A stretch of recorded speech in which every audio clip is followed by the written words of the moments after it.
Okay guys, உங்களோட 2025 exam செய்கிற students எல்லாரும் இருக்கிறீங்க அப்படின்னு நான் நினைக்கிறேன். ஸோ நீங்கள் எல்லாருமே ஒரு சிறந்ததொரு பெறுபேற உங்களோட பரீட்சையில் பெற்றுக்கொள்ள வேண்டும்ங்கிறதுக்காக டபிள்யூனி ப்ரொஃபஷனல் கேம்பஸ் வந்து இது ஒரு முழுமையான ஒரு சேவையாக எல்லா மாணவர்களும் சிறந்த பெறுபர்களை பெற்றுக்கொள்ள வேண்டும்ங்கிறதுக்காக நாங்கள் இதை ஆர்கனைஸ் பண்ணிக்கிறோம். இது முழுமையான உங்களுக்காக வழங்கப்படுகின்ற ஃப்ரீ செமினார். கைஸ், இதுல என்ன மிக முக்கியமான விஷயம் அப்படின்னு சொன்னா, நாங்க எஃபர்ட் போடணும். இருக்கிற காலங்கள் எங்களுக்கு சரியாக எஃபர்ட் போட்டோம் அப்படின்னு சொன்னா எங்களால எங்களோட நிலையை மாற்றிக்கொள்ள முடியும். சரியா, எங்களால எங்களோட நிலையை மாற்றிக்கொள்ள முடியும்.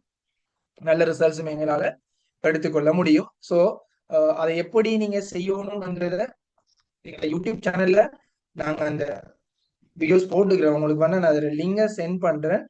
இந்த கிளாஸ் முடிஞ்சது பிறகு நீங்க இந்த எம்சிக்யூ ப்ராக்டிஸ் எப்படி செய்ய வேணும் என்கிறது மிக முக்கியமான ஒரு விஷயம். சரியா கைஸ்? ஸோ எம்சிக்யூங்கிறது உங்களோட ரிசல்ட்ஸை தீர்மானிக்கிற விஷயம், பார்ட் 2 அல்ல. உங்களோட ரிசல்ட்ஸ் ஏஆ பி ஆண்டு தீர்மானிக்கிற ஒரே ஒரு பிளேஸ் எம்சிக்யூ. ஸோ பார்ட் 2 நீங்க எப்படிதான் செஞ்சாலும் உங்களுக்கு சி வராது. சரியா, அதை விட குறையத்தான் வரும். ஆனா நீங்க எம்சிக்யூ செய்யும் போதுதான் உங்களோட பெறுபேறை நீங்க மாற்றிக்கொள்வீங்க. ஸோ நல்லா மைண்ட்ல வச்சுக்கோங்க, உங்களோட எம்சிக்யூங்கிறது மிக முக்கியமான ஒன்று.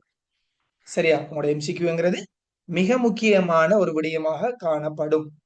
ஓகே, சரி கேஸ், அந்த அடிப்படையில தான் நாங்க இன்னைக்கு உங்களோட செஷனை வந்து கொண்டு போக போறோம். ரைட்? ஸோ நான் ஃபுஸ்ரி சார், டபிள்யூஎன்ஏ ப்ரொஃபஷனல் கேம்பஸ் சிஇஓ. என்னை பத்தி தெரிஞ்சிருக்கும், நிறைய ஸ்டூடெண்ட்ஸ் தெரிஞ்சிருக்கும், ஒரு சில புது ஸ்டூடெண்ட்ஸ் இருப்பீங்க, உங்களுக்கு தெரியாம இருக்கும். ரைட்? நாங்க போக போக நாங்க அதை பழகிக்கொள்வோம், நாங்க நிறைய விஷயங்களை பேசிக்கொள்வோம். ஓகேவா? ரைட், நாம இன்னைக்கு என்ன டார்கெட் பண்ணிக்கிறோமோ அதை முடிக்குவோம். நாங்க வச்சிருக்கிற இலக்கு, ஒவ்வொருத்தரும் ஒவ்வொரு இலக்கு நாங்க வச்சுக்கொள்வோம். அந்த இலக்கை நாங்க என்ன செய்யணும், சரியான முறையில முடிக்க வேணும். அதுதான் மிக முக்கியமான விஷயம். ரைட் கைஸ், நான் டைரக்டா செஷனுக்குள்ளேயே போறேன். முதலாவது பகுதி, அதாவது உங்களுக்கு தெரியும், கணக்கீடு தொடர்பான அறிமுகம் சம்பந்தப்பட்ட பகுதிகள். சோ இதுல இருந்து கட்டாயமாக கேள்வி என்ன செய்யப்படும், ஆரம்பிக்கும் போது உங்களோட பேப்பரை நீங்க ஸ்டார்ட் பண்ணும் போதே, ஓபன் பண்ணும் போதே உங்களுக்கான அந்த கேள்விகளை நீங்க கூடுதலாக காணக்கூடியதாக இருக்கும். அதே மாதிரி 30வது வினா, அதாவது உங்களுக்கு எழுதுகின்ற அந்த பகுதிகள், டிக் பண்ற பகுதிகள் முன்னுக்கு இருக்கும். அதே மாதிரி 30வது வினா அதுக்கு பின்னாடி வாரதெல்லாம் எழுதுற பகுதிகளாக இருக்கும். ஆகவே அந்த வினாக்கள்லையும் இந்த கேள்விகள் என்ன செய்யப்படும், காணப்படும். சரிதானே? ரைட். ஆகவே இந்த வினாக்களை நாங்க மிஸ் பண்ணாம என்ன செய்யணும், சரியா செய்ய பார்க்கும். இதை சொல்றது இலகுவான பகுதி அப்படின்னு சொல்றோம். சரியா, 3 விதமாக அக்கவுண்டிங் பேப்பரை நீங்க பிரிச்சு கொள்ள வேணும். எம்சிக்யூ பொறுத்த மட்டும் இலகுவான பகுதி, நடுநிலை பகுதி, அதே மாதிரி சிக்கலான பகுதின்னு சொல்லி. ஸோ இந்த சிக்கலான பகுதியை நீங்க ஃபர்ஸ்ட்டுக்கு என்ன செய்யக்கூடாது, செய்யக்கூடாது. நடுப்பகுதி, அதாவது இடைப்பகுதியையும் நீங்க செய்யக்கூடாது. மிடில் கொஸ்டின் செய்யக்கூடாது, ரிஸ்கான கொஸ்டின்ஸையும் ஃபர்ஸ்ட்டுக்கு செய்யக்கூடாது. இந்த இலகுவான பகுதிகளை பொறுத்த மட்டும் 20 வினாக்கள் உங்களோட எக்ஸாம் பேப்பர்ல இருக்கும். நல்லா மைண்ட்ல வச்சுக்கோங்க, 20 வினாக்கள் இருக்கும். ஜஸ்ட் ஒரு 15 நிமிஷத்துக்குள்ள உங்களுக்கு அவ்வளவு ஆன்சரையும், அல்லது 20 நிமிஷத்துக்குள்ள அவ்வளவு ஆன்சரையும் நீங்க செய்து 20 மார்க்ஸையும் என்ன செய்யலும், எடுக்கலும். நல்லா ப்ரிப்பேர் பண்ணிருப்பீங்கன்னு சொன்னா நீங்க ஒன் ஷாட்ல, அதாவது எந்த கால்குலேஷன் பார்ட்டும் இல்லாம இருக்கின்ற பகுதி. அப்போ ஒரு பேப்பர் எடுத்தோம்னு சொன்னா நம்ம கால்குலேஷன்ல ஃபர்ஸ்ட் கை வைக்க கூடாது. 20 இலகுவான கேள்விகள் இருக்கும். அதை தேடி அந்த 20 இலகுவான கேள்விகளையும் நீங்க செய்யணும். நீங்க இதுக்கு பின்னாடி நீங்க உங்களோட பாஸ் பேப்பர் இருக்கும், நான் சொல்ற மாதிரி போய் செக் பண்ணி பாருங்க. நீங்க அதுல தேடுங்க. சரியா, அதுல போயிட்டு தேடுங்க. அதாவது நோட்ஸ் பகுதியாக மட்டும் எத்தனை கேள்விகள் வருது, அதை முதல்ல அனலைஸ் பண்ணணும். எக்ஸாம் பேப்பர்ங்கிறது ட்ரிக் தான். சரியா, எல்லாரும் எல்லா சிலபஸும் படிப்பாங்க, ஆனா எக்ஸாம்ல கோட்டை விட்டுருவாங்க. காரணம் என்னன்னா ஐடியாஸ் இல்ல. சரியா, தேர் நோ ஐடியாஸ். ஸோ அப்ப நாம யூனிக்னஸ்ங்கிறது வெரி இம்பார்ட்டன்ட். எக்ஸாமை பொறுத்த மட்டும் நாங்க யூனிக்னஸ் ஆக செய்யணும். எந்த ஒரு ஸ்டூடெண்ட்ஸும் எம்சிக்கு 50 கேள்வியும் நான் 50 கேள்வியும் சரியாக செய்யணும் என்று எதிர்பார்த்து போனா அது ஃபெயிலியர்ல வந்து முடியும். சரியா, ஆகவே நான் 40 கேள்வி சரியா செய்யணும். 100க்கு 100% 40 கேள்வி சரியா செய்யணும். 10 கேள்வி எனக்கு டைம் இருந்தா நான் என்ன செய்வேன், அதை சரியா செய்து கொள்வேன். அல்லது நான் அதையும் மார்க் பண்ணிட்டு வருவேன், நான் விட்டுட்டு வர மாட்டேன், மார்க் பண்ணிட்டு வருவேன். அந்த ஐடியாஸ் உங்களுக்கு சொல்லி தருவேன். என் யூடியூப் சேனல் அந்த இதுலயும் இருக்குது, நான் உங்களுக்கு அதை கட்டாயம் பாருங்க. ஏன்னா அதுல ஒரு ஐடியாஸ் வரும் உங்களுக்கு எப்படி ஒரு எக்ஸாம் அணுகணுங்கிறது. சரி கைஸ், ஆகவே நான் இப்ப என்ன சொல்றேன், ஃபர்ஸ்ட் 20 வினாக்கள் நீங்க முதல் மார்க்ஸ் எடுத்துரும். எம்சிக்குள்ள மார்க்ஸ் எடுத்துரும். 20 மார்க்ஸ் எடுத்துறேன். 20 நிமிஷத்துக்குள்ளேயே நாங்க எடுத்துறேன். அந்த கேள்வி எப்படிப்பட்டதாக இருக்க போகுது, முழுக்க முழுக்க வாசிச்சு விடையளிக்கிறதாக மட்டுமே தான் இருக்க போகுது. அட்லீஸ்ட் 20க்கு குறைஞ்சது ஒரு 18 கேள்வியாவது செய்யணும். சரியா செஞ்சிட்டோம்னு சொன்னா நாங்க சேஃப் ஜோன்ல இருக்கிறோம். கிட்டமுட்ட நாங்க சேஃப் ஜோனுக்கு வந்துட்டு இருக்கிறோம். ஆகவே பாஸ் பண்றது இலகுவா போயிடும். சரிதானே? எப்படியோ நீங்க நல்ல ஸ்கோர் பண்ணுவீங்க. அப்ப அந்த 20க்கு 18 அல்லது 20க்கு 19 அல்லது 17 அப்படின்னு ஸ்கோர் பண்ணீங்கன்னு சொன்னா நீங்க சொல்லிட்டா பாஸ் பண்ணி நல்ல ஒரு ரேஞ்சுக்கு போக தயாரா இருக்கிறீங்கன்னு அர்த்தம். நீங்க ஏ ரிசல்ட்ஸுக்கு ரெடியா இருக்கிறீங்கன்னு அர்த்தம். சரியா? அதை இன்றையில இருந்து அனலைஸ் பண்ணுங்க. சும்மா நோட்ஸை போட்டு சாப்பிட்றதுல நியாயம் இல்லை. நீங்க எந்த அளவுக்கு ப்ராக்டிஸ் கொடுக்குறீங்களோ பாஸ் பேப்பர்ல அந்த அளவுக்கு தான் உங்களுக்கு பாஸ் ரேட் கிடைக்கும். சரியா கைஸ்? மிக முக்கியமான விஷயம் என்னதுன்னா, நாங்க எங்கட கேம்பஸால வந்து நாங்க இண்டிவிஜுவல் கிளாஸஸ் செய்யறது. இண்டிவிஜுவல் கிளாஸஸ் சொல்லும் போது 10 ஸ்டூடெண்ட்ஸ் தான் நாங்க எடுப்போம். அதுக்கு மேல எடுக்க மாட்டோம். அந்த 10 ஸ்டூடெண்ட்ஸையும் வந்து யூனிவர்சிட்டிக்கு அனுப்புறதுக்கு மேக்ஸிமம் ப்ராக்டிஸ் நடக்கும். சரியா? அப்படியான கிளாஸஸ் தான் நாங்க இது வரைக்கும் பிசிக்கலா தான் இண்டிவிஜுவல் கிளாஸ் நாங்க ஓப்பனா வந்து ஏ லெவல் கிளாஸ் நாங்க பப்ளிஷ் பண்ணி செய்யல. ஓகேவா கைஸ்? நோட் பண்ணிக்கோங்க கைஸ். Right, okay. உங்களோட மைக்கேல கட்டாயம் பார்த்துக்கோங்க. சரி, ஓகே கைஸ். அப்ப அந்த அடிப்படையில நாங்க எவ்ரி இயர் வந்து எங்களோட யூனிவர்சிட்டிக்கு நாங்க இண்டிவிஜுவல் ஸ்டூடெண்ட்ஸை நாங்க அனுப்பிட்டு இருக்கோம். 10 பேர் செய்யும் போது குறைஞ்சது 8 பேர் சரி யூனிவர்சிட்டி போவாங்க. மற்ற சைடு அதாவது அதே மாதிரி அவங்களுக்கு டீச்சிங் அப்ளை பண்ணக்கூடிய அடிப்படைகள் அவங்களுக்கு அடுத்த லெவலும் இருக்கு. சரியான இப்படியான அடிப்படைகள் பழமையா நடந்துட்டு இருக்கு. இந்த முறை நாங்க என்ன செஞ்சோம்னு சொன்னா, இந்த நாங்க கொடுத்துட்டு இருந்த இந்த இண்டிவிஜுவல் கிளாஸை கொஞ்சம் பப்ளிஷ் பண்ணி எல்லாருக்கும் கொடுப்போம். இதை வந்து ஸ்ப்ரெட் பண்ணுவோம் என்று சொல்லிதான் இந்த முறை எடுக்கப்பட்ட முடிவின் பிரகாரம் உங்களுக்கு இந்த கிளாஸ் நடைபெற போகுது. ஓகேவா? ரைட். ஸோ நான் டிரெக்டாவே இப்ப செஷனுக்குள்ள வரேன். ரைட், எல்லாரும் இந்த யூனிட்டை வந்து நீங்க திரும்ப திரும்ப படிச்சிருப்பீங்க. ஓகேவா? ரைட். இதுல நீங்க இன்னைக்கு பார்க்க போற முக்கியமான விஷயம் என்ன தெரியுமா? என்ன கேள்விகள் வருது, இதுல என்ன கேள்வி தொடர்ந்து வருது என்கிறத முதல் அனலைஸ் பண்ணணும். அப்ப இந்த யூனிட்டுக்குள்ள கேட்க போற கேள்வி என்ன பேட்டர்ன்ல என்ன கேள்வி திரும்ப திரும்ப வருது, அதுக்கு நாங்க ஆன்சர் கொடுக்கிறது எப்படி, எதன் அடிப்படையாக கொண்டு ஆன்சர் கொடுப்பது என்கிறத நாங்க சரியா புரிஞ்சுக்கணும். சரியா கைஸ்? ரைட். இப்ப நீங்க இந்த சப்ஜெக்டை இதை முடிக்கக்குள்ளே உங்களுக்கு ஒரு நாலேஜ் வந்துடும் இந்த யூனிட்ல இருந்து நாங்க என்ன படிக்க வேணும். சரியா? ஓகே, இது இப்படியே நாங்க 1 by 1 ஒவ்வொரு இதா கொண்டு போவோம். Right, okay. இப்ப முதலாவது கேள்வி நாம செய்வோம், பின்வரும் கூற்றுக்களில் எது நிறுவனம் ஒன்றின் கணக்கீட்டின் பிரதான நோக்கத்தை மிக சிறப்பாக விவரிக்கின்றது? சரியா? அப்ப உங்களுக்கு தெரியணும், ஒரு நிறுவனத்தினுடைய நிதி அறிக்கைகள் யாருக்காக தயாரிக்கப்படுகிறது, யாருக்காக தயாரிக்கப்படுகிறதுங்கிறதுல நாங்க தெளிவாக இருக்கோம். அப்ப அக்கவுண்டிங் செய்யப்படுதுன்னு சொன்னா பைனான்சியல் ரிப்போர்ட் வந்து வெளியிடுகின்றார்கள் என்று சொன்னால் அது யாருக்காக சொல்லுங்க பாப்பா, இதுல இருக்கிறவங்க, அது யாருக்காக தயாரிக்கப்படுது? அக்கறையுடைய தரப்பினர்களுக்கு. அக்கறையுடைய தரப்பினர்கள். சரியா? ரைட். இப்போ ஒரு கேள்வி வந்திருக்கு அப்படின்னு சொன்னா, ஒரு எம்சிக்குள்ள வந்திருக்குது அப்படின்னு சொன்னா, அக்கறையுடைய தரப்பினர்களுக்காக தயாரிக்கப்படுதுன்னு ஒரு கேள்வி இருக்குது, ஒரு எம்சிக்கு இருக்குது. இன்னொரு கேள்வி இருக்கு, ஆன்சர் இருக்குது அப்படின்னு சொன்னா, சரியா, அக்கறையுடைய வெளித்தரப்பினர்களுக்காக தயாரிக்கப்படுகிறது. இப்ப இதுல எது சரி? அக்கறையுடைய எது மிகச்சிறந்தது? தரப்பினர்களுக்கு அக்கறையுடைய தரப்பினர்கள் தான், வெளித்தரப்பினர்கள் வராது. வெளித்தரப்பினர்களா அல்லது அக்கறையுடைய தரப்பினர்கள் சொல்ற விடயம்? அக்கறையுடைய தரப்பினர். மத்தாக்களும் பேசலாம். நான் கேட்கறது என்னன்னு சொன்னா, இது வரைக்கும் அப்படி ஒரு கேள்வி வரல. இப்படி ஒரு கேள்வி போட்டா என்ன ஆன்சர் பண்றது கைஸ்? அதை சொல்லுங்க. தனுஷியா பேசலாம். மனுஷா? அக்கறையுடைய வெளித்தரப்பினர்களுக்கு. அக்கறையுடைய வெளித்தரப்பினர்களுக்காக என்றதான் மிக பிரதானமான பதில். அதாவது ஒரு நிறுவனத்துல இப்ப ஒரு கம்பெனியை பொறுத்த மட்டும் ஷேர் ஹோல்டர்ஸ் இருப்பாங்களா இல்லையா, ஸ்டேக் ஹோல்டர்ஸ். சோ அவங்க வெளியால நிதியை திரட்டி உள்ளுக்கு வந்த நபர்கள் தான் உரிமையாளர்கள். ஆகவே அவங்களுக்கு கொடுக்கணுங்கிறது தான் பிரதானமான வேலை. அதுக்கு அப்புறம்தான் ஏனைய தரப்பினர்கள், ஊழியர்களாக இருக்கட்டும், முகாமையாளர்களாக இருக்கட்டும். நீங்க தனி வியாபாரத்தை மட்டும் வச்சு யோசிக்கிறீங்க, கம்பெனி வரைக்கும் யோசிக்கணும். ஆகவே ஒரு நிதிக்கூற்று யாருக்காக பிரதானமாக தயாரிக்கப்படுது அப்படின்னு சொல்லி கேட்டா அக்கறையுடைய வழித்தரப்பினர்கள்ங்கிறது தான் சிறந்த ஆன்சரா இருக்கும். ஆனா அப்படி ரெண்டும் கேட்டா நான் சொன்ன ஆப்ஷன் விளங்குதா முர்ஷித்? ஆம் சார். ரெண்டும் கேட்டா நான் சொன்னது ஆன்சர். அக்கறையோட வெளித்தரப்பினங்க தான் நான் சூஸ் பண்ணணும். இப்ப ஒன்றுதான் கேட்டிக்கிறாங்க, அக்கறையுடைய தரப்பினர்களுக்காக தயாரிக்கப்படல, இது ஆன்சர். எது ஆன்சரா இருக்கும்? அக்கறையுடைய அக்கறையுடைய தரப்பினருங்கிறதா ஆன்சரா இருக்கும். என்ன குட். ஆனா இதுல என்னண்டா கைஸ், நாம இன்னைக்கு புதிய நிறைய ஸ்டூடெண்ட்ஸ் என்னோட பழக்கம் இல்லாத ஸ்டூடெண்ட்ஸ் இருக்கிறாங்க என்றாலும் ஒரி பண்ணாதீங்க, சரியா? ஓகே, சாரோட வந்து நீங்க என்ன செய்யலாம், ஃப்ரெண்ட்லியா பேசலாம், நீங்க டவுட்ஸை கேட்கலாம், கிளியர் பண்ணலாம், சரிதானே? இப்ப நீங்க நல்லா ஸ்கோர் பண்ணணுங்கிறதுக்காக தான் இந்த கிளாஸஸ் போட்டுருக்கோம், சரிதானே? ஸோ எல்லாரும் பேசுங்க, பயப்படாதீங்க, ஒரி பண்ண தேவையில்ல, பயப்பட தேவையில்ல. நான் ரொம்ப பேசுறவங்களோட தான் கூடுதலா பேசுவேன், சரிதானே? அவரோட நேம் கால் பண்ணி பேசுவேன். ஆகவே உங்களுக்கு தெரியும், இப்ப ஒரு ஆன்சர் நம்மளுக்கு தெரியாண்டா அதுக்காக நாங்க என்ன செய்யறது, ஏசுறதா? இல்ல தானே? நம்மளுக்கு தெரியாண்டா தெரியா, எதையும் கற்றுக்கொள்ள தானே நாங்க வந்திருக்கிறோம், சரியா? எதுவும் தெரிஞ்சு வரலையே, ரைட்? ஆகவே நீங்க பேசணுங்கிறதா என்ன விருப்பம், ரைட்? Okay case. அப்ப இதுக்கு என்ன ஆன்சர் ஆயிருக்கும்? சிம்பிளா ஆன்சரை பிடிக்கணும். அக்கறையுடைய தரப்பினருங்கிற அந்த வேர்டு எங்க இருக்குது, அதை முதல் பிடிச்சிடும். எங்க இருக்கு? எத்தனாவது ஆன்சர்? குயிக்கா சொல்லுங்க ஆன்சர் பாப்போம். நம்பர் 5. 5வது ஆன்சர்.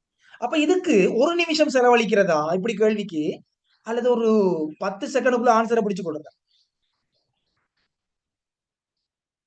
சொல்லுங்க guys. என்ன ஐடியா? 10 seconds. ஒரு என்ன நிமிஷம். செய்யணும்? ஆன்சர் லாக் பண்ணிடணும், சரியா?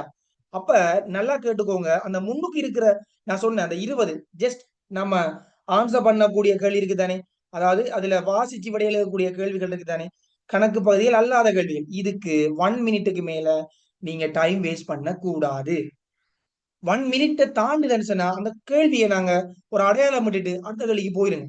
நிறைய பிள்ளைகளோட பிரச்சனை என்னன்னு சொன்னா, ஒரு கேள்வி தெரியாண்டா அதுக்கு ஆன்சர் எடுக்கிற வரைக்கும் அவிடத்திலேயே ஹோல்ட் ஆகி அப்படியே இருக்குது. இதனாலதான் அக்கவுண்டிங்ல வந்து டைம் போதாது என்று சொல்றதுக்கான காரணம் guys. சரியா? இப்ப நீங்க இன்னொரு கேள்வி செஞ்சுட்டு போகணும், டக்குனு நம்மளுக்கு மைண்டுக்கு ஞாபகம் வந்தா உடனே உடனே என்ன செய்யறது, அது பண்ணிக்கொள்றது. விளங்குதா? இதை நம்ம சரியா ட்ரிக்ஸா யூஸ் பண்ணிக்கொள்ளணும், சரிதானே? 2வது கேள்விக்கு நாங்க மூவ் ஆகும். கணக்கீட்டு செயல்முறையின் காணப்படும் பின்வரும் படிமுறைகளை இதுல எப்படி சரியான ஒழுங்கு வரிசையில காணப்படுது என்ற அடிப்படையை வச்சு எழுதட்டும் சொல்றாங்க. கைஸ், நான் இப்ப இதை விடுங்களேன், நான் கேட்கிறேன், யாராவது சொல்ல முடியுமா கணக்கீட்டின் செயல்முறையின் படிமுறையை ஒழுங்குமுறையாக சொல்ல முடியுமா? சொல்லுங்க பாப்பா, யாராவது ஒருத்தர். வெதர் ரைட் வரும், சரியோ புள்ளியோ, பயப்பட வேணாம், சொல்லுங்க.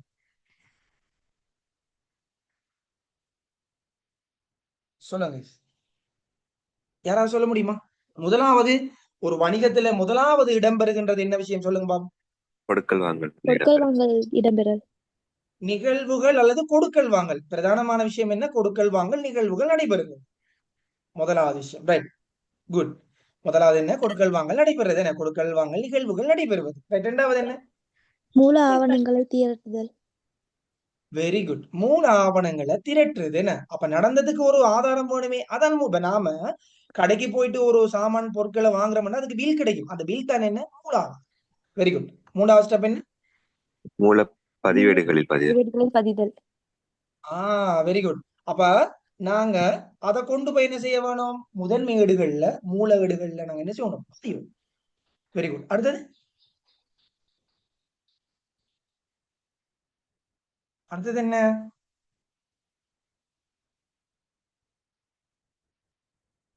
சொல்லுங்க. பிரச்சனை இல்லை, யோசிக்க வேணாம், தவறுண்டாலும் பரவாயில்ல, திருத்திக் கொள்ளும். இன்றைக்கு திருத்திக் கொள்ளும், எக்ஸாமுக்காக இன்றைக்கு திருத்திக் கொள்ளும். சொல்லுங்க. அடுத்தது என்ன? முதலாவது கொடுக்கல் வாங்கல் நிகழ்வு நடக்கணும், அதுக்கு ஆதாரமாக மூல ஆவணம் திரட்டப்படணும், அதை கொண்டு போய் ஒரு லெஜர்ல பதியணும், அதைத்தான் சொல்ற மூல ஏடு. ஃபர்ஸ்ட்டுக்கு நாங்க பதிகிற ஏடு தான் முதன்மை ஏடு. ஃபர்ஸ்ட்டுக்கு நாங்க போயிட்டு பதிகிற ஏடு தான் என்ன ஏடு? முதன்மை ஏடு. ரைட், சொல்லுங்க. அடுத்தது பேரட்டு கணக்கு பேரட்டு கணக்குகளுக்கு மாற்றுதல். பேரட்டு கணக்குக்கு மாற்றுதல். Very good. பேரட்டு கணக்குக்கு என்ன செய்யணும்? மாற்றணும். அப்புறம் என்ன? பேரட்டுகளை கணக்குகளை சமப்படுத்தல். பேரட்டு கணக்குகளை சமப்படுத்துதல். பரீட்சை மீதி பேரட்டு கணக்கு. அடுத்தது என்ன? பரீட்சை மீதி தயாரிப்பு. பரீட்சை மீதிக்கு நாங்க என்ன செய்யணும்? மாற்றணும் என்ன வெரி பரீட்சை மீதிக்கு என்ன செய்யணும் மாற்றணும். அப்ப இதுதான் அதுல ஒழுங்கு.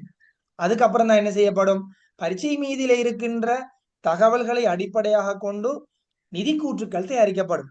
ரைட்டா? இதான் அதுல ஒழுங்கு முறை. Right, very good. சோ இப்ப சொல்லுங்க, கணக்கிட்டு செயல்முறையில் காணப்படும் படிமுறையை ஒழுங்கு வரிசையா எழுதணும் சொன்னா எப்படி இது காண்றது? ஏபிசி கொஸ்டின்ஸ், இப்படிப்பட்ட கொஸ்டின்ஸுக்கு எப்படி ஆன்சர் எழுதுறது அது சொல்லுங்க பாப்போம். சும்மா ஆரம்பத்தை ஐடியா உங்களுக்கு இறுதியை நான் வச்சு தரப்போறதெல்லாம் நீங்க இதெல்லாம் செய்வீங்க, ஆனா நான் தரப்போறது ஐடியா. நீங்க ஆன்சர் தெரியும் எல்லாருக்கும், ஆனா நான் சொல்ல போறது ஐடியா. ஏபிசி கொஸ்டின்ஸ் வந்தா என்ன செய்யும், எப்படி பதில் கொடுக்குற, டைம் வேஸ்ட் இல்லாம பதில் கொடுக்குற எப்படி? எனிவன்? ஆரம்பத்தையும் இறுதியையும் வச்சு கண்டுபிடிக்கலாம்.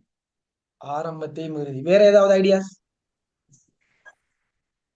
வேற ஏதாவது கைஸ்? எல்லாரும் பேசலாம், பயப்படாதீங்க, பேசுங்க. சார் நம்ம கொடுக்கலாம். கேள்வி வாசிக்கிறப்ப நமக்கு ஏத்த மாதிரி ஆர்டர் பண்ணிட்டு வந்து அதுக்கப்புறம் ஆன்சர் போடலாம். Okay okay right. இதுல சின்ன ஒரு ஐடியா சொல்லி தரேன்னு பாத்துக்கோங்க, சரியா? கூடுதலாக அதாவது இந்த 1 1 2 3 4 5 இதுல முதலாவது அதிகமா வந்த லெட்டர்ஸ் எது? பி. சொல்லுங்க guys. அதிகமா வந்த லெட்டர்ஸ் எது? பி. பி. பி. அப்ப அதை நாம சூஸ் பண்ணணும் ஃபர்ஸ்ட்டுக்கு. இப்ப இதுல பாருங்க, இதுல அந்த பி சரியா இருக்கான்னு பாருங்க. கொடுக்கலாம். பி சரியா இருக்கா? ஆம் சார். கொடுக்கல் வாங்கல் நடக்கணுங்கிறது இந்த ஆன்சர்ல இல்ல.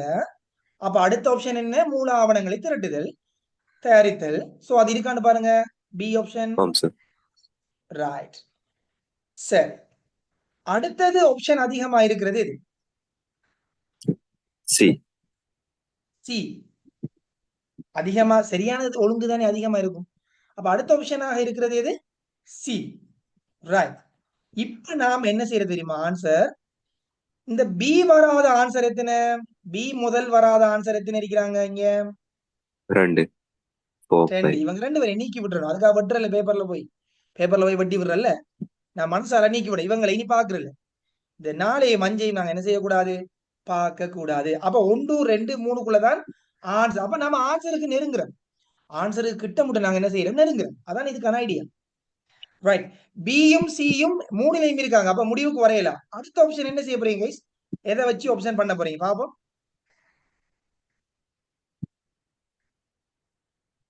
கடைசி எப்படியும் பரீட்சை மீதியை தயாரித்தல், அதை வச்சு கொண்டு. பாப்போம் உங்களோட ஐடியா என்ன வருதுன்னு சொல்லி பாப்போம். இதுல அடுத்த ஆப்ஷன்ல அதிகமா இருக்கிறது எது? இ. இ சரியா இருக்கான்னு பாருங்க பாப்போம். ஆம் சார். என்ன கைஸ், மத்தாக்களும் பேசணும், நான் ஐடியா சொல்லி தரேன். நீங்க உங்களுக்கு ஆன்சர் தெரியும், எனக்கு தெரியும், உங்களுக்கு ஆன்சர் எல்லாருக்கும் தெரியும். ஆனா நான் அதை சொல்ல வரல. ஏபிசி கொஸ்டின்ஸ் வந்தா எப்படி நாங்க ஆன்சர் பண்றது, அதுக்கு ஷார்ட்கட் வே என்ன? அப்ப முதல்ல நீக்குதல் முறைகளை பயன்படுத்தும், சரியா? அப்ப நாங்க என்ன செஞ்சிட்டோம், ஃபர்ஸ்ட்டுக்கு 4 மைண்டை நீக்கிட்டோம். டெக்னிக்கை படிங்க, எக்ஸாம்ல டெக்னிக் படிங்க. சும்மா எல்லா இடத்துலயும் எல்லாம் செய்யலாம், ஆனா டெக்னிக் படிப்பிக்க மாட்டாங்க, சரியா? டெக்னிக்கை படிங்க. ரைட். அப்ப அதுல பாருங்க, ஈங்கிறது 2வது ஆப்ஷன். அதான் நான் கொஞ்சம் டைம் எடுக்கிறேன் தெரியுமா, சில ஐடியாஸை புடிச்சு கொள்றதுக்காக உங்களுக்கு, சரியா? அப்ப ஈங்கிறது நிறைய தரம் 2 டைம்ஸ் வருது. அப்ப ஈய போய் நாங்க வாசிக்கிறோம், நாட்குறிப்பு பதிவுகளை பேரட்டு கணக்குக்கு மாற்றுது. அப்ப சரிதானே? என்ன முதன்மையில பதிஞ்சதுக்கு பின்னாடி நாட்குறிப்பு பதிவுகளை என்ன செய்யணும், பேரட்டு கணக்கு மாற்றும். ஓகே. இப்ப அடுத்தது எது அதிகமா இருக்கு? அடுத்தது எது அதிகமா இருக்கு? இறுதியில டி வாரது மட்டும்தான். அடுத்ததுல டி வாரது, அது 2வதுல ஏ வாரது. அந்த அடுத்ததுல ஏ வார கன்செப்ட்ல நான் பார்த்தேன் சொன்னா, ரைட். இப்ப எங்களுக்கு இதுல உண்டு, நாம இப்ப நீக்கலாம்னு நினைக்கிறேன். ஏதான்னு சொல்லுங்க பாப்போம். முதலாவது ஆன்சரை நீக்கலாமா இல்லையா? அது போல தானே? ஆம் சார். அது போல தானே முதலாவது ஆன்சர். நான் சொல்றது கரெக்டா கைஸ்? ஆம் சார். அப்ப எங்களுக்கு ஒரு ஆன்சர் 2வதா இருக்கணும் அல்லது 3வதா இருக்கணும். பாருங்க, ஆன்சரு கிட்ட நெருங்கிட்டோம், சரியா? சொல்லிட்டு ஆன்சரு கிட்ட நாங்க நெருங்கிட்டோம். இது ஸ்பீடா செஞ்சீங்கன்னா சரி, அவ்வளவுதான். சரி, இப்ப ஏயா டியா வாசிச்சாலே முடிவு தெரியும். ஏ வாசிங்க, பேரட்டு கணக்கு சமப்படுத்துதல், அதுக்கப்புறம் நான் பரீட்சை மீதிக்கு மாத்தோம். சோ இது ஆன்சர். கரெக்ட் ஆன்சர் இது 2வது ஆன்சர். 2வது ஆன்சர். இப்ப இந்த ஆன்சருக்கு வந்த முறை விளங்கிட்டா உங்களுக்கு? ஆம் சார். Guys, நாம இந்த இந்த இந்த இந்த நோட்ஸ வாசிக்காமலே நிறைய பேர் என்ன செய்யறது தெரியுமா? இத வாசிச்சுட்டு இருப்பாங்க. இத வாசிச்சுட்டு ஆர்டர் பண்ணிக்கு நிப்பாங்க. அப்படி இல்லை. நாம என்ன செஞ்சோம்? அதிகமா வந்தது எதுன்னு பார்த்தோம். அடுத்து அதிகமா வந்தது எதுன்னு பார்த்தோம். அடுத்தது அதிகமா வந்து ஆன்சரு கிட்ட நெருங்கிட்டோம். அப்ப ஈஸியா நம்ம ஆன்சர் கிட்ட என்ன செஞ்சிட்டோம்? வந்துட்டோம். இந்த ட்ரிக் விளங்கிட்டா? கைஸ் கிளியரா நான் சொல்லி ஆம் தந்தது? ஆம் ஆ. சார். இப்படி ஆன்சரை சொல்லிட் பண்ணணும். இதுதான் நம்மளுக்கு டவுட் வரப்பட இதுதான் ஆன்சரா இருக்குமோ அப்படி வரப்படும். அப்ப நீக்கி நீக்கி வந்தீங்கடா நம்ம நெருங்குறோம் ஆன்சர் கிட்ட நெருங்குறோம்னு சொலிட் பண்ணி செய்ய போறோம். சரி கைஸ், அப்ப ரெண்டாவது ஆன்சரை நம்ம ஈஸியா கண்டுபிடிச்சிட்டோம். நிறைய ஆன்சர் ஆப்ஷன் இருக்கக்குள்ள கண்டுபிடிக்கிறது கஷ்டம் கைஸ். அதால நீக்கணும், நெருங்கி வரணும் ஆன்சர் கிட்ட. Right, okay. இப்ப வாங்க, நிறுவனம் ஒன்றினால் தயாரிக்கப்படும் பொது நோக்கத்திற்கான அதாவது நிதி கணக்குடன் நிதி கூற்றுக்கள் தொடர்பில் பின்வருவனவற்றுள் இக்கூற்று அல்லது இக்கூற்றுக்கள் சரியானது அல்லது சரியானவை என்று கேட்கிறாங்க. சரி, ஓகே. இப்பயும் இதுல ஏபிசி முறைகள் இருக்குது. சரி, இப்ப இதுல எது அதிகமாக முன்னுக்கு வந்திருக்கு? ஏ வந்திருக்க. அப்ப ஏ வராதது என்ன செய்யலாம்? நீக்கலாம். இல்லாம செய்யலாம். அப்ப நாலாவது ஆன்சர் வெளியே போயிருவார். என்ன வெளியே போயிருவார். ரைட். அடுத்தது எது அடுத்ததா வந்திருக்கு? அடுத்தது எது வந்திருக்கு? பி. சி வந்திருக்காரு. அதே மாதிரி சி வந்திருக்கிறாரா? சி அந்த இல்லாத ஆன்சர்ல ஒரு ஆப்ஷனா வந்தீங்க. இல்லாத ஆன்சர்லயே ஒரு ஆப்ஷன் வந்தீங்க. ஈக்குவலாயிக்காங்க. ரைட். அப்ப நம்ம பியையும் பார்க்க வேணும், சியையும் பார்த்தா தான் முடிவுக்கு வரலாம். சரிதானே? ரைட். இப்ப இப்படியான சந்தர்ப்பங்கள் வருகின்ற போது நாங்க இதுல ஒரு ஈக்குவல் கன்செப்ட் வந்துச்சுன்னு சொன்னா நாங்க ரெண்டையும் என்ன செய்ய வேண்டி இருக்குது? இன்னொரு ஆப்ஷன் இருந்தா நாலாவது ஆப்ஷன் ஒன்று இருந்தா ஈஸியா கண்டுபிடிச்சிடலாம். ஆனா 3 ஆப்ஷன் தான் இடத்துல இருக்குது. சரிதானே? அப்ப அதனால இது வந்து நெருங்கிய ஒரு தொடர்போட குறுகிய அந்த வட்டத்துக்குள்ள இருக்கும். அப்ப நாங்க உடனே அந்த கேள்விக்கான ஆன்சரை கண்டுபிடிக்கிறேன்னா அடுத்த ஆப்ஷனையும் போய் தான் கண்டுபிடிக்கணும். சரி, அப்ப பிங்கிறதுக்கு நான் முதலாவது ஏ வச்சு நம்ம ஆன்சர் அதுங்கிறது முடிவாயிட்டுது. அதுக்கு அடுத்தது எதன்று கண்டுபிடிச்சாலே போதும். இது அதுதான் ஆன்சர். மறாச்சு அங்க ஆப்ஷன் இல்லை, நேர விரயம் கிடையாது. ஒரு 10 செகண்டுக்கு முடிவெடுக்கலாம். சரி, இப்ப சொல்லுங்க, பிங்கிறது ரெண்டாவது இடத்துல 2 ஆப்ஷன்ல இருக்கிறாரு. அப்ப நாம அதை முதல் பார்ப்போம், சரியாண்டு பார்ப்போம். அவை வெளிப்பாவனையாளர்களின் கோரிக்கையின் பேரில் தயாரிக்கப்படுகிறது. நிதி கூற்றுக்கள் என்றது வெளியாக்கள் கேட்கிறதாலதான் தயாரிக்கிறாங்களாம் என்று சொல்லப்படுது. இது சரியா தவறா? எனக்கு சொல்லுங்க. நிதி கூற்றுக்கள் என்பது வெளிப்பாவனையாளர்களின் தேவைக்கு அவங்க ரிக்வஸ்ட் பண்றதால தயாரிக்காங்களா, இல்லாட்டி தயாரிக்க மாட்டாங்களா என்று சொல்றாங்க. இது சரியா தவறா? இல்ல சார், தவறு. சொல்லுங்க. ராங். ஏன் ராங்? சரியா? இல்ல. அதாவது வெளிப்பாவனையாளர் கேட்டதானே அப்ப நம்ம நிதி கூற்றுக்கள் தயாரிக்கணுமா? இல்ல. சட்டம் என்ன சொல்லுது? கட்டாயம் உங்களுக்கு தேவையில்ல, அது சட்டம் தேவையில்ல. நீங்க ப்ரொஃபஷனல் ஸ்டடியில் படிச்சுட்டு போகல, அதுல நிறைய விஷயம் கற்றுக்கொள்வீங்க. 1995ஆம் ஆண்டின் 15ஆம் இலக்க கணக்கீடு மற்றும் கணக்காய்வு சட்டம் என்ன சொல்லுது? ஒரு வணிகம் பப்ளிஷ் பண்ற வணிகம் நிதி கூற்றை தயாரித்தே ஆக வேண்டும், கணக்காய்வு செய்தே ஆக வேண்டும் என்று சொல்லுது, வலியுறுத்தி சொல்லுது. அப்ப நிதி கூற்று கேட்டாலும் கேட்காவிட்டாலும் நிதி கூற்று என்பது தயாரிக்க வேண்டியது. நிதி கூற்று என்பது அவர் கேட்டாரு இவர் கேட்டாருன்றதுக்காக மட்டும் தயாரிக்கிறது அல்ல, கட்டாயம் தயாரிக்க வேண்டியது. எனவே இந்த பி என்கிற ஆன்சர் அவுட். அப்ப பி வார ஆன்சர் எல்லாமே அவுட். அப்ப பி வார ஆன்சர் செலவுக்குள்ள அப்ப 5வது அவுட், 4, 2 ஒன்று ஆன்சர் முதலாவதா இருக்கணும் அல்லது 3வதா இருக்கணும். அப்ப பாருங்க, ஆன்சர் கிட்ட நெருங்கிட்டேன். இப்ப சிய வாசிச்சா சொல்லிட்டு ஆன்சருக்குள்ள வந்துடும். அவை கணக்கீட்டு நியமங்கள் மற்றும் சட்ட தேவைகளுக்கு ஏற்ப இணங்க தயாரிக்கப்படுகிறது. சரியா தவறா? சரி சார். சரி. அப்ப எத்தனாவது பாருங்க. இப்ப தேவையில்லாத விஷயங்கள்லாம் நீக்கியாச்சு. பாருங்க, இவங்க 3 பேரையும் நீக்கிட்டோம். இப்ப எங்களுக்கு சொல்லிட்டு ஆன்சர் கிட்ட வந்துட்டோம். ஒன்று ஏயா இருக்கணும் அல்லது சியா இருக்கணும். இந்த ஒன்று முதலாவதா இருக்கணும் அல்லது 3வதா இருக்கணும்.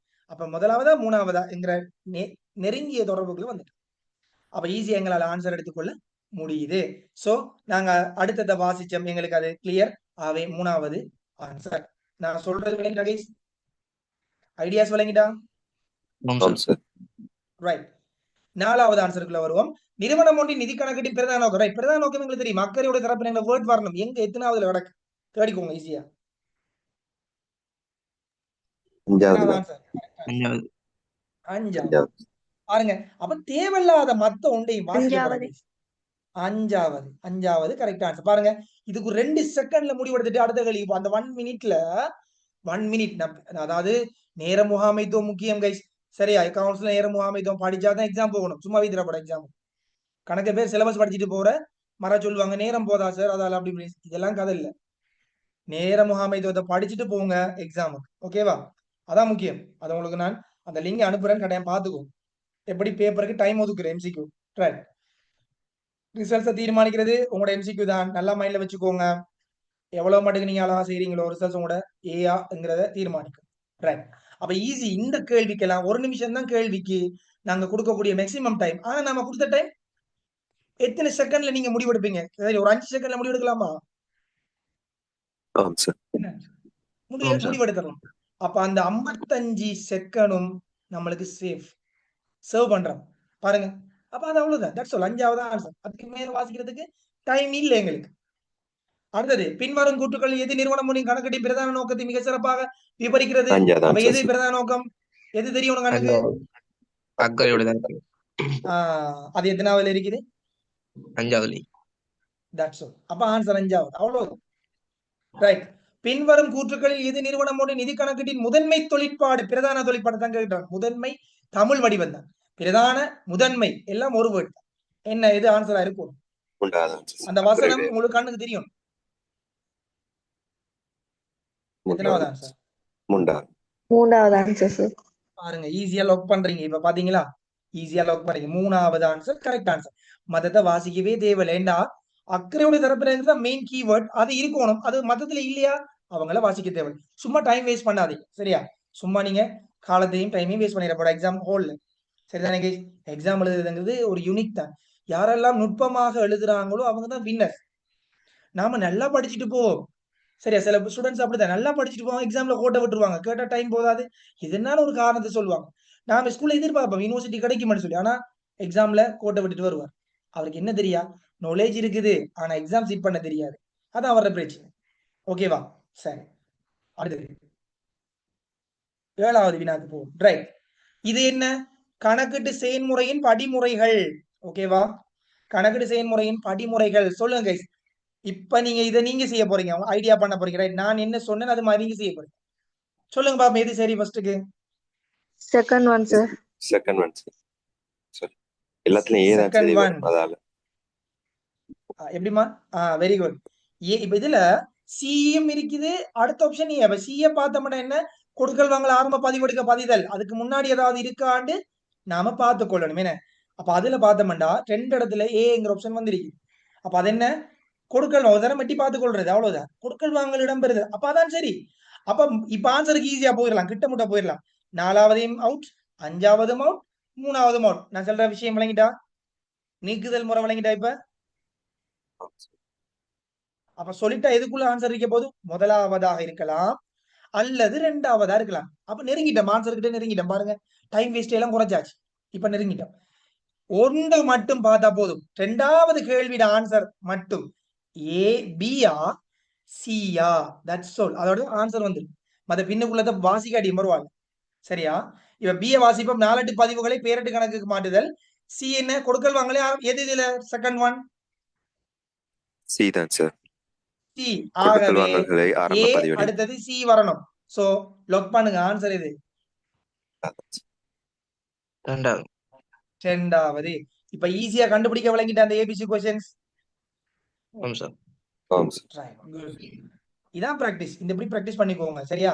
எப்ப எந்த கேள்வினாலும் இப்படிதான் பிராக்டிஸ் பண்ணுங்க. அடுத்த 8வது வினா. பின்வரும் கூற்றுக்களில் எது நிறுவனம் ஒன்றின் கணக்கீட்டு தொழிற்பாட்டை சிறப்பாக என்றா நம்மளுக்கு தெரியும். என்ன வசனம் வரணும்? பிரதானமாக, முதன்மையாக, சிறப்பாக, என்ன அப்படி அடிப்படையாக அப்படின்னு சொல்லி அந்த வார அந்த முக்கியத்துவப்படுத்துற வேர்ட். அதுக்குரிய ஆன்சர் என்ன? அக்கறையுடைய தரப்பினர். எங்க இருக்குது? 4வது. Fourth one sir. 4வது. ஃபோர்த் ஒன்னா ஃபர்ஸ்ட் ஒன்னா? Fourth one, sir. Fourth one என்ன நான்கு. Good fourth one okay guys மத்தாக்கள் ஆன்சர் ஓகேவா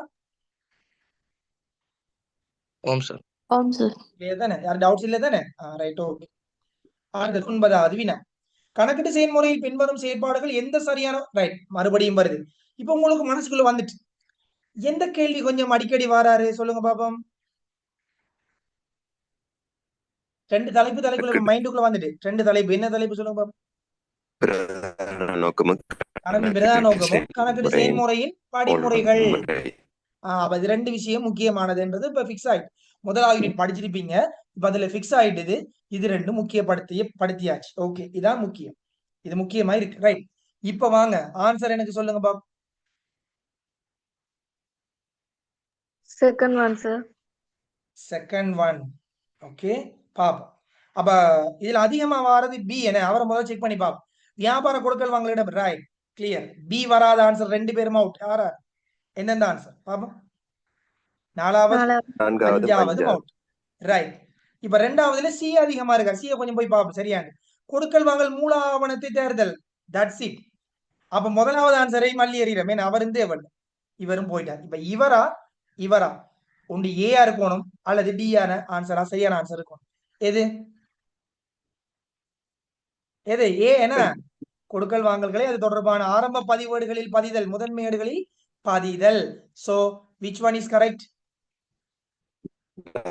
Second one, sir. Second one இப்ப ஏபிசி क्वेश्चन கொஞ்சம் கிளியர் ஆயிட்டு ஐடியா வந்துட்டா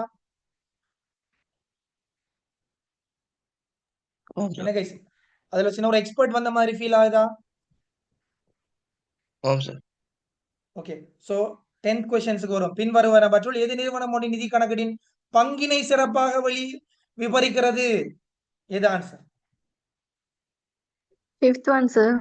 ஒன் சார். ஃபிஃப்த் ஒன் என்ன மத்தது வாசிக்கவே தேவையில்லை அந்த அந்த வேர்ட் இருக்கா தேடுங்க இல்லையா இல்ல அவுட் அந்த ஆன்சருக்கு மத்த ஆன்சர் சும்மா வாய்ச்சி ஒரு நிமிஷத்தை கடத்தப்பட இதுக்கெல்லாம் 5 செகண்டுக்குள்ள ஆன்சர் வந்துடும் அப்ப 55 செகண்ட் நம்மளுக்கு சேவ் இப்படி சேவ் பண்ணி ஸ்பீடா பழகிட்டோம்டா இது இப்ப இல்ல கைஸ் நீங்க எப்பயே இருந்து செஞ்சிருக்கணும் இந்த பிராக்டிஸ் சரியா எனக்கு இப்பதான் டைம் கிடைக்கும் நான் என்னால முடிஞ்சதை சொல்லி தருவேன் கட்டாயம் சரியா நீங்க இது இருக்கிறத சரியா யூஸ் பண்ணிக்கோங்க டைம் ஓகே தானே அப்ப இந்த பிராக்டிஸை ஏர்லியாவே செஞ்சிருந்தா இன்னும் எக்ஸ்பர்ட் ஆயிருப்பீங்க ஆன்சர் சொலிட் பண்றது கட்டி ஈஸியா இருந்திருக்கு நீங்க குறைஞ்சது என்ன பொறுத்தளவுல ஒரு 200 பேப்பர் செஞ்சிருக்கணும் சரியா ஆனா வரி பண்ணாதீங்க மனுஷன் ஜப்பான்காரனே ஒரு ஓவர் நைட்ல ஒரு பில்டிங்க பிரிட்ஜை வந்து கட்டி முடிக்கிறான்னா எங்களால முடியாது நாங்களும் ஓவர் நைட்ல எல்லாத்தையும் படிப்போம் எங்களுக்கும் புத்தி இருக்கு தலை எல்லாம் இருக்கு நாங்களும் அவங்களை இப்போ நாங்க பாவி சரி அப்படி ஒரு மைண்ட் செட்டுக்கு வாங்க சரி யோசிக்க வேணாம் ரைட் அப்ப அதுக்கு ஆன்சர் ஓகே இல்மா கொஞ்சம் டச் ஆகுது உங்களோட இதை கொஞ்சம் பாத்துக்கோங்கம்மா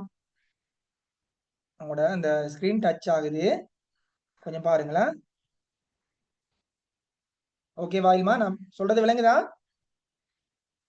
ஓகே அந்த உடனே ஏதோ கிளிக் ஆயிருக்கு ரைட் பாத்துக்கோங்க சரி அடுத்தது கணக்கின் பிரதான குறிக்கோள் எங்க இருக்கு ஆன்சர் சொல்லுங்க பாப்போம்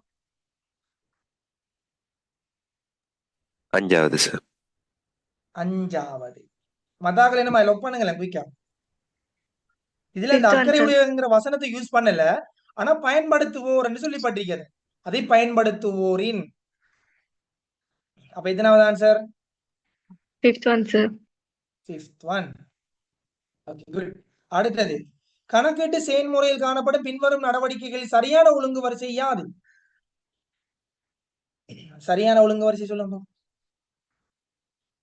இப்ப நீங்க தான் ஆன்சர் எழுது இப்ப எக்ஸாம் பேப்பர் இது இப்படி ஒரு கேள்வி வந்திருக்கு ஆன்சர் என்ன லோக் பண்ண போறீங்க சும்மா பிராக்டிஸ் பண்ணுங்க சார் எதை ரைட் வருவாங்க சரியோ பழிவோ அதை இஷ்யூ இல்லை யோசிக்க தேவையில்ல எல்லாரும் நான்காவது ஆன்சர் சார் நான்காவது ஆன்சர் ரைட் இப்ப இதுல சிங்கிறது 3 தரம் வந்திருக்காரு சியை போய் செக் பண்ணி பார்ப்போம் வியாபார கொடுக்கல் வாங்கல் இடம்பெறுதல் எஸ் சரி அப்ப சி வராத 2 பேரை தூக்குவோம் யாரு யாரு முதலாவதும் 5வது ஆன்சரும் சரியா நான் சொல்றது இந்த ஆன்சர்லயும் சி வரல ஓம் சார். இந்த ஆன்சர்லயும் சி வரல ரைட் ரெண்டாவது ஆப்ஷன்ல பி வந்திருக்காரு என்னன்னு போய் பார்ப்போம் மூல ஆவணங்கள் தயாரிக்கப்படுதல் அப்ப இவரை தூக்குங்க 4வது அவுட் அவரை தூக்குங்க 1 2வது ஆன்சர் அல்லது 3வது ஆன்சர் அப்ப ஏ பார்க்க தேவையில்ல ஏன் ஏ பார்க்க தேவையில்ல சொல்லுங்க பாப்போம் 2 சமனா இருக்கா இல்லையா சமனா இருக்கு அப்புறம் ஈயா அல்லது டியா ஏதாவது ஒன்றை பரிச்சை மீது அறிக்கலைங்கிறது உண்மையா கடைசி அப்ப ஈ தான் சரியான ஆன்சர் அப்ப எத்தனாவது answer? Second one. Very good, ரெண்டா. அடுத்து சரி. சோ இதுக்கு ஆன்சர் நீங்க அப்ப செய்யுங்க பாப்போம். 13க்கும் 14க்கும் ஆன்சர் லாக் பண்ணுங்க guys. ரைட், உங்களுக்கு ஒரு 5 மினிட்ஸ் டைம் தாருன்னா 5 மினிட்ஸ் தேவையில்ல, 2 மினிட்ஸ் டைம் தார். நீங்க ஆன்சர் லாக் பண்ணுவீங்க. ஒருத்தரும் சொல்ல தேவையில்ல, உங்களோட மனசுக்குள்ள கால்குலேட் பண்ணுங்க. நீங்க நீங்க யோசிச்ச ஆன்சர் சரிதானான்னு ஃபைனல் முடிவுக்கு வருவோம். ரெண்டுக்கும் ஆன்சர் மனசுக்குள்ள நினைச்சுக்கோங்க. 2 மினிட்ஸ் டைமா?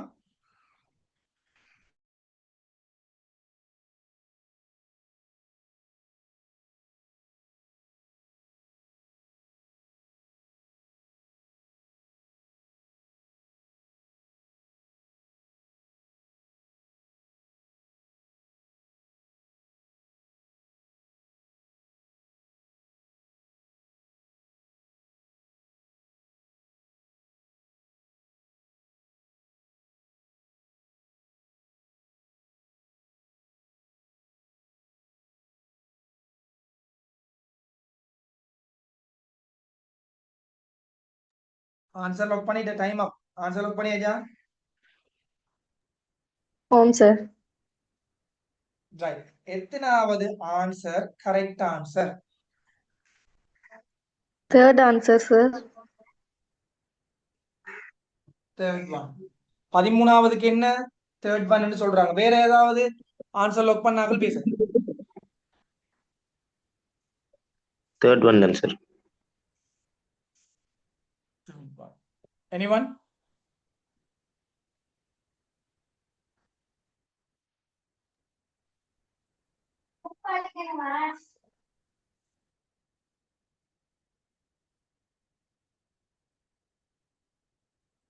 வேற யாராவது?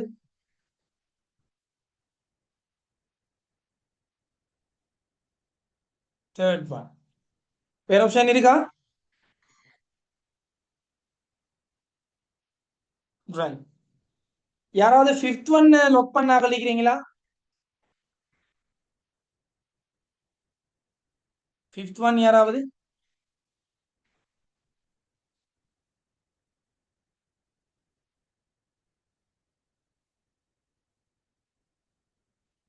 இல்ல.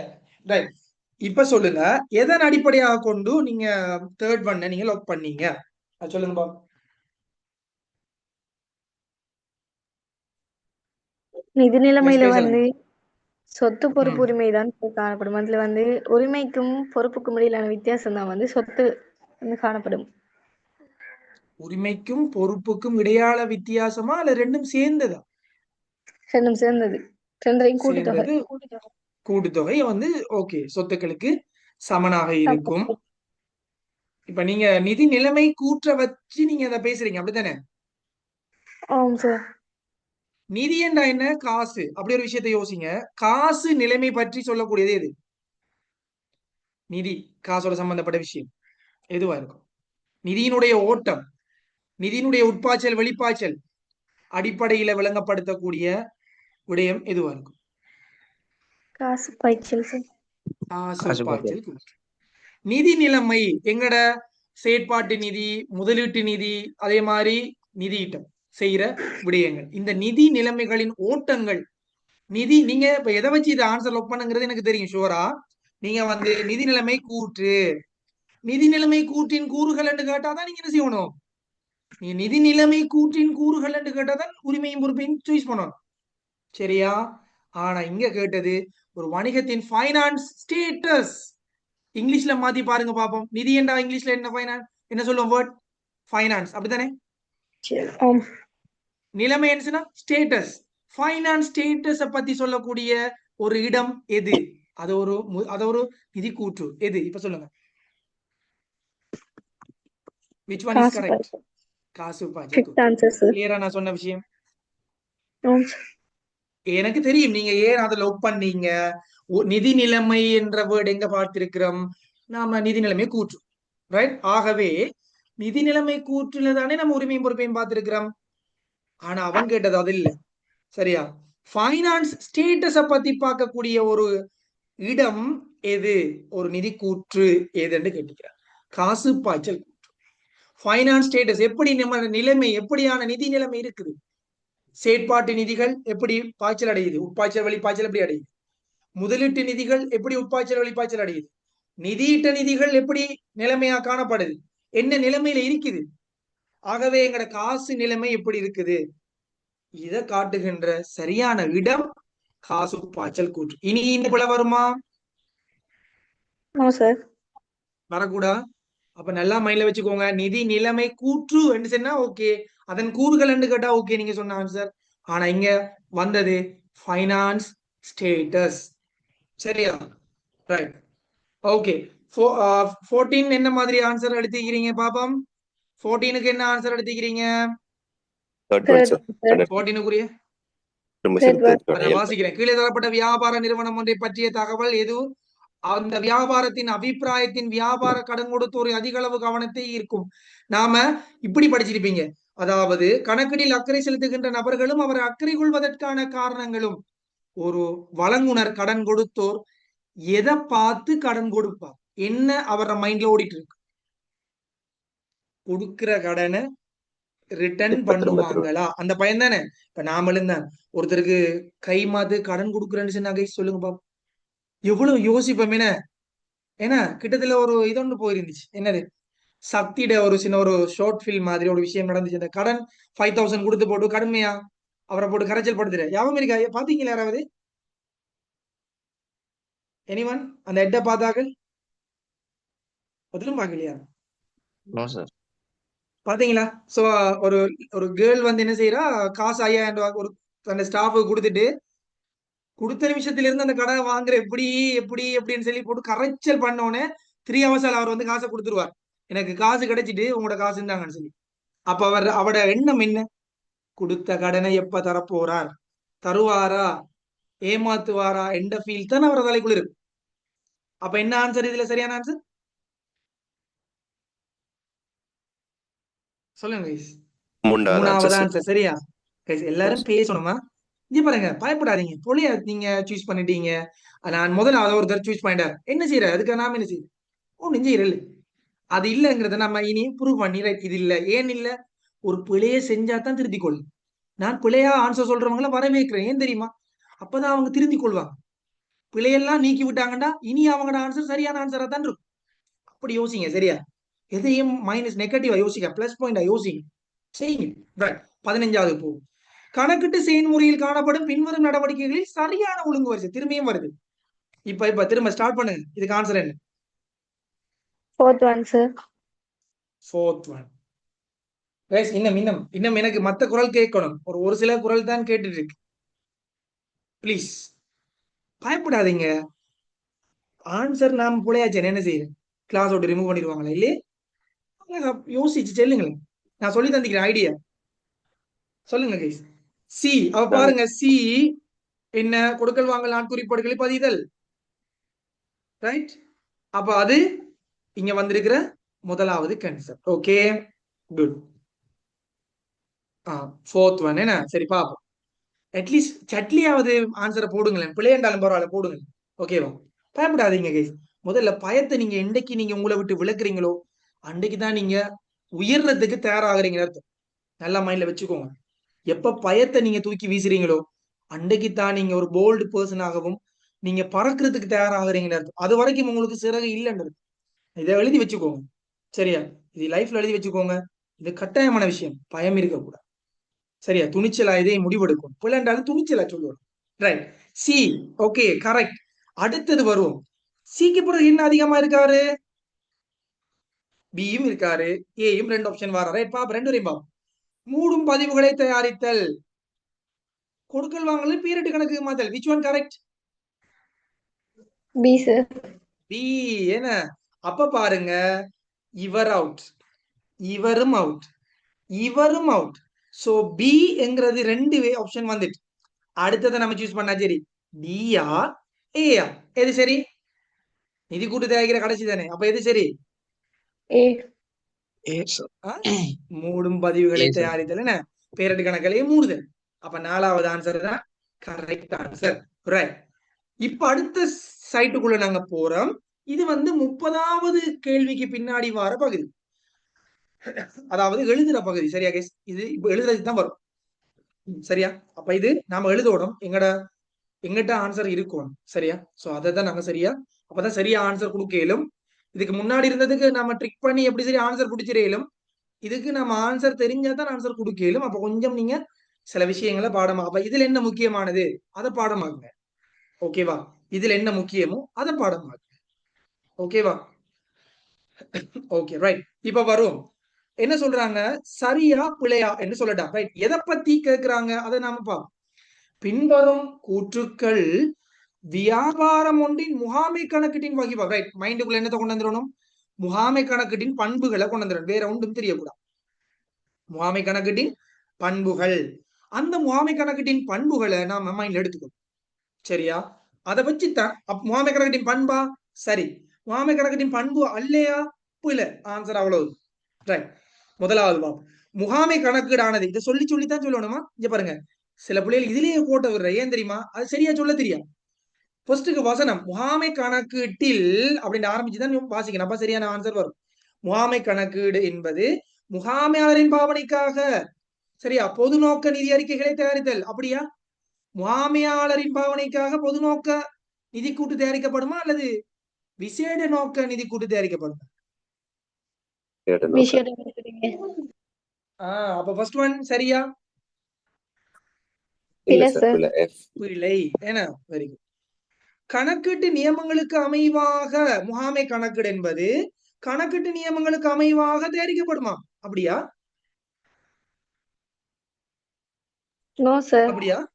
இல்ல பிழை. என்ன பிழை? நீ அப்ப முகாமை கணக்கீடானது நிறுவனத்தின் கடந்த கால எதிர்கால தகவலை வழங்கும். அப்படியா? என்ன அப்படியா? பாப்போம் என்ன ஆன்சர் சொல்லி.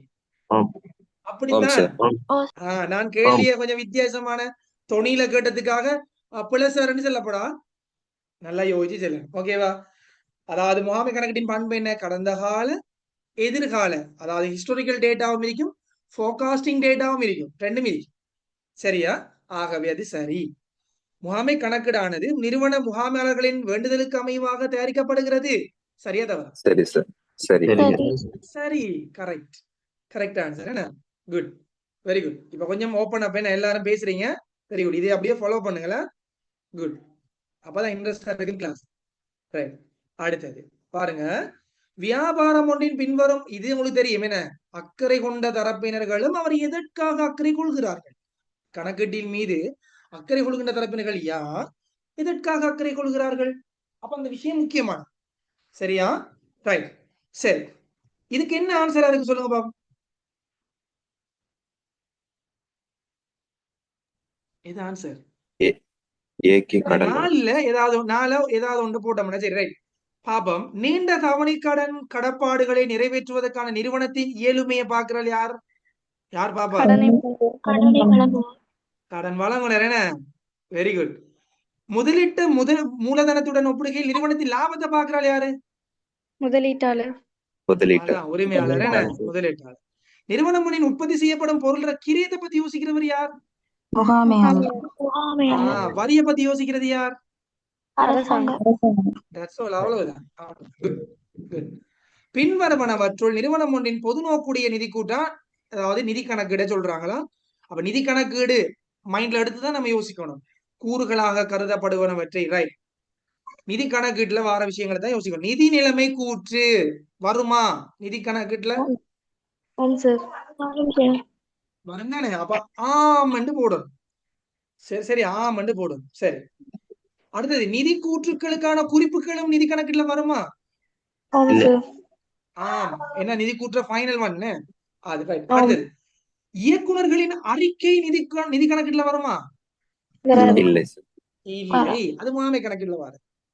உரிமையாண்மை மாற்றங்களுக்கான கூற்று, உரிமை மாற்றல் கூற்று நிதி கணக்கீட்டுல வருமா? அப்ப ஆன்சர் என்ன? Okay good.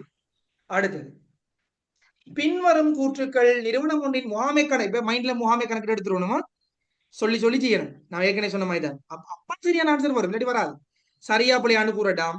முகாமை கணக்கிட்ட பத்தி கேட்க போறாங்களாம். நம்ம எடுப்போம், மைண்ட்ல எடுத்துக்கொள்ளும். முகாமை கணக்கீடு என்பது நிறுவன முகாமையாளர்கள் தீர்மானங்களை எடுப்பதற்கான தகவல்களை வழங்குகிறது. சரியா தவறா? சரி சரி. முகாமை கணக்கீடு என்பது நிறுவனம் பற்றிய கடந்த கால எதிர்கால தகவல்களை வழங்குகிறது. சரி. முகாமை கணக்கீடு என்பது கணக்கீட்டு நியமங்கள் விவரிக்கப்பட்ட தகவல்களை வழங்குகிறது. அப்படியா? இல்ல, நியமங்களை பத்தி பேசுற அவரா? இல்ல. தெரியும். அடுத்தது, முகாமை கணக்கீடு என்பது நிறுவனத்தின் மீது அக்கறை கொண்ட தரப்பினர்களுக்காக தயாரிக்கப்படுது. சரியா?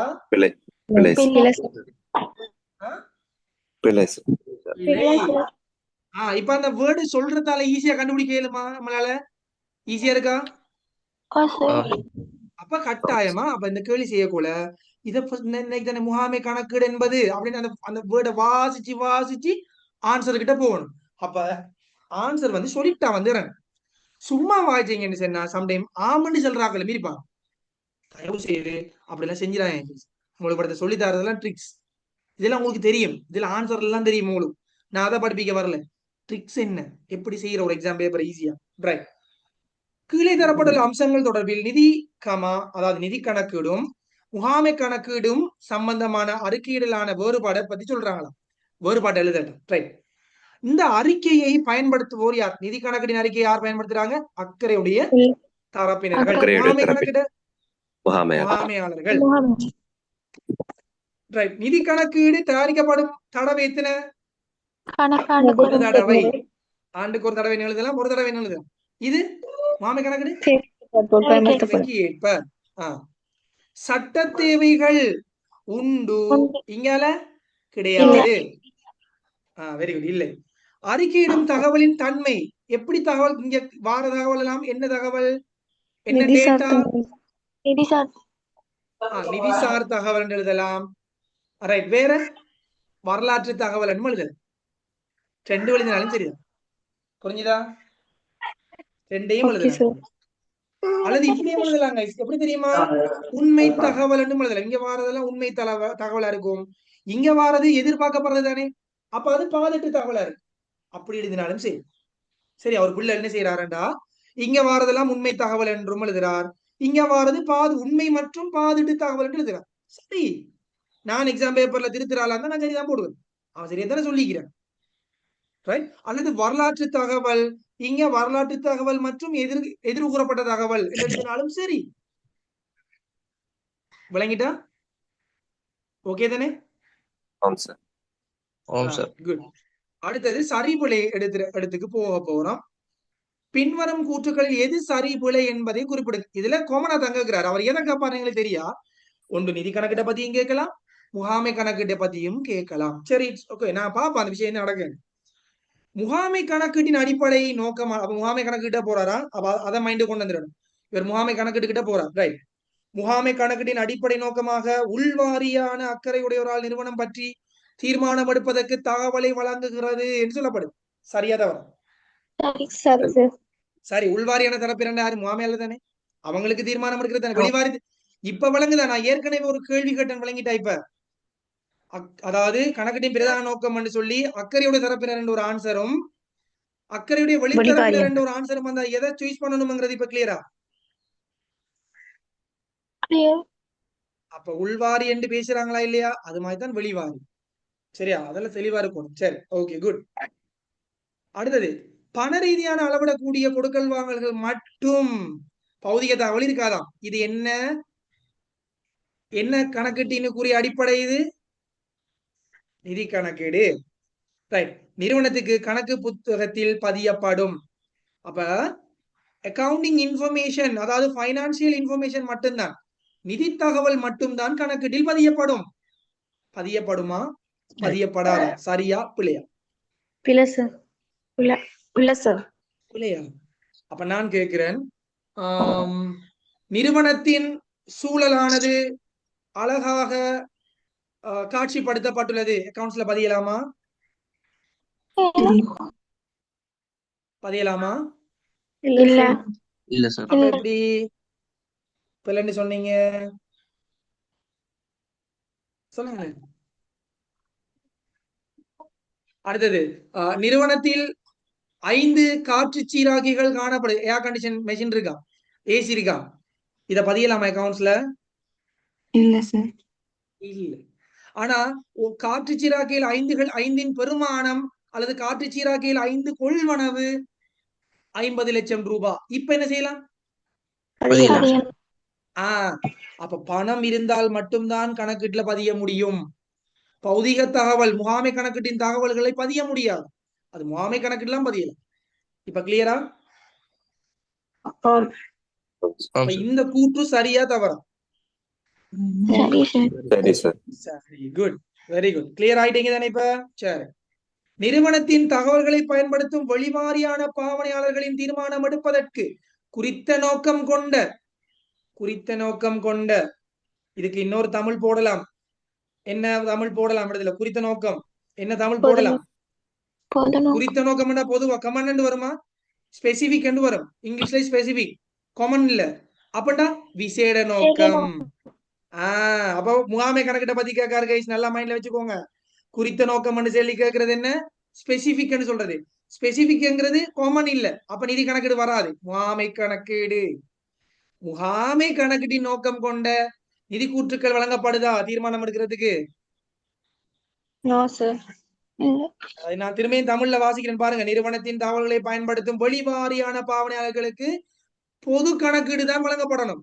பொது நோக்கம் கொண்ட கணக்கீடு தான் வழங்கப்படணுமே தவிர குறித்த நோக்கம் கொண்ட கணக்கீடு வழங்கப்படக்கூடாது. ஏன்? அது முகாமையாளர்களுக்கு மட்டும். இப்ப சரியா தவறா?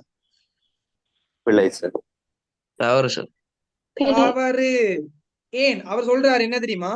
அக்கறையுடைய தரப்பினர்கள் தீர்மானம் எடுக்கிறதுக்கு குறித்த நோக்கம் கொண்ட அந்த நிதி கூற்றை வழங்குவார்களாம். அப்படியா? பொது நோக்கத்தை வழங்கணுமா? குறித்த நோக்கம் வழங்கணும்? பொது நோக்கம். அப்ப இவர் சொல்றாரு அப்படி இல்லையே, குறித்த நோக்கம் கொண்ட, அதாவது முகாமை கணக்கிட்ட வழங்கணும் என்று சொல்றாரு மறைமுகமா. சரியா? அவர் என்ன? பிழை. என்னது இது? பிழை. அவர் சொன்ன அந்த கருத்து பிழை. ஆகவே அந்த பிழை என்ன எடுத்துக்கொள்ளும். அடுத்தது இது கிளியர் தானே? சிங்கிறது கிளியர் தானே எல்லாருக்கும்?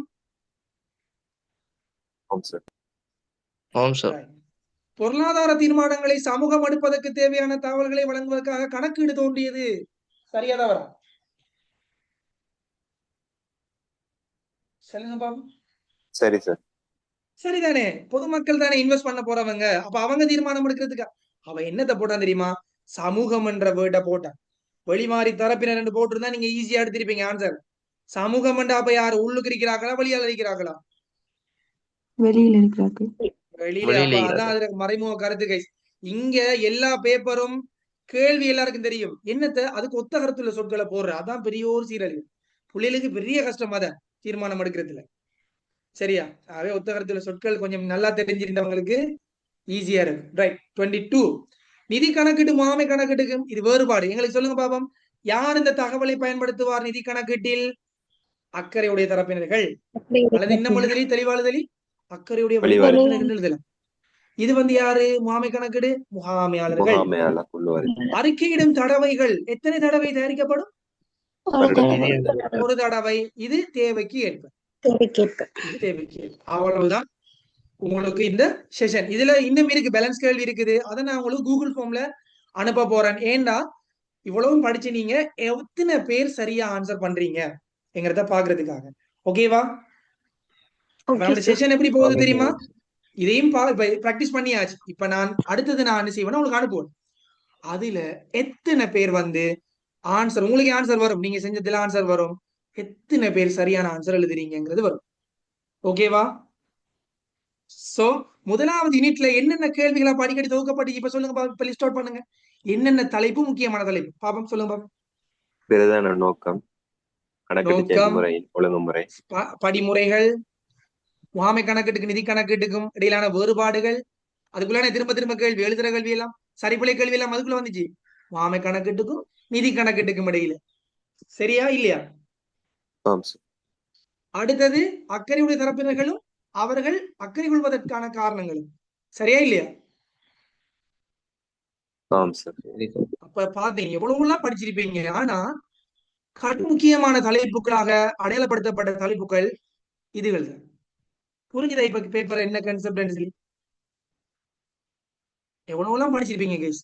கணக்கெட்டின் அலகுகள் படிச்சிருப்பீங்க, அது படிச்சிருப்பீங்க, இது படிச்சிருப்பீங்க. ஆனா கேள்வி எங்க இருந்து எடுத்து கொண்டு வராங்க, எது முக்கியமா படுத்துறாங்க, அதை முதல் புரிஞ்சு கொள்ளணும். நீங்க அப்படித்தான் படிக்கணும், சும்மா படிக்கிறல்ல. நீங்க ஆரம்பத்துல இருந்து அப்படிதான் படிச்சிருக்கணும். எனக்கு தெரியல நீங்க என்ன படிச்சீங்க, தெரியல, படிச்சிருப்பீங்கன்னு நினைக்கிறேன், நம்புறேன். ஓகே, சரி கைஸ். ஸோ அப்ப இந்த முதலாவது செஷன், சரியா, இந்த முதலாவது செஷன் முடிவடைகிறது. இன்றைய அப்ப கிளாஸ்ல ஃபீட்பேக் சொல்லுங்க.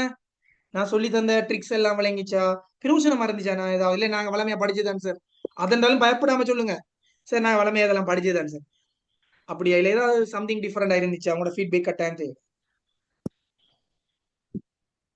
இல்ல சார், இது கடன் யூஸ்ஃபுல்லா இருந்துச்சு கடைசி டைம்ல. சார் உங்களோட மனசுல உண்மையா என்ன படுதோ அதை ஆமாம் சார், சொல்லுங்க. பிரயோசனம் நான் கோவிக்கவே மாட்டேன், ஒரு ஒரு துளி கூட கோவிக்க மாட்டேன் உங்களை. சரியா, இல்ல சார். யோசிக்க வேணாம் சார், போய் பாரு அப்படிலாம் இல்ல. நீங்க சொல்றதை வச்சுதான் நான் அடுத்தடுத்த கட்டங்கள் மூவ் ஆகையில. இல்ல சார், நல்ல புது ட்ரிக்ஸ்கள் சொல்லி தந்தீங்க. முகாமை கணக்கு நெறி கணக்கெடு அந்த விலங்கெடுக்கிறது கொஞ்சம் லேசா இருந்துச்சு sir.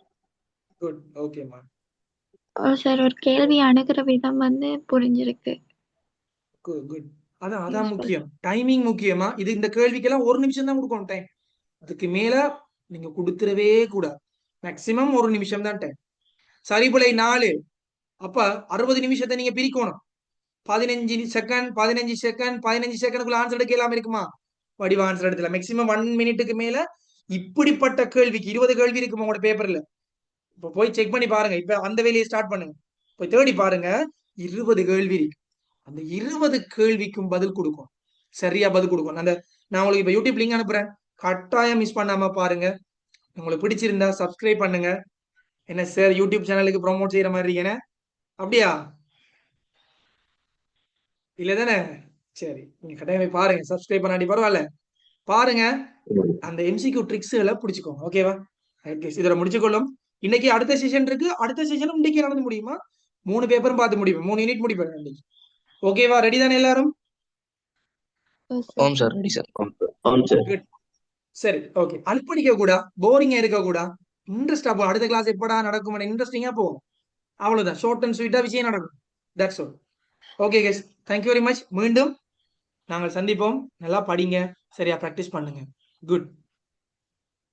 Thank you sir. Thank you okay, sir. Welcome welcome welcome thank you sir. Welcome welcome.